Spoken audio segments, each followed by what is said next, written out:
赖清德为台南做宣传，到台南美术馆拍影片，佮特别结迄个高水款。这个影片一鋪就网，就吸引11万的网友点来看。年轻人有打卡。这行政院长赖清德用双手吐伫面的翕相，还有这个姿势嘛真古锥，甲过去互人严肃印象完全无同。因为特别介绍台南市美术馆，真正是聊落去。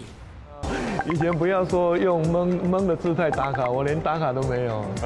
他今天来，然后看到那么多的年轻人有打卡，还有用懵姿态来打卡，我觉得这个都很棒，都很棒，让我们长进不少。而且讲结果水是为着要求更加网友的支持，将行政院长赖清德甲气象专家潘启明博士来参观南美馆，这嘛是伫台南市长任内重要的政绩之一。在我接任市长之后，从选址，然后筹建。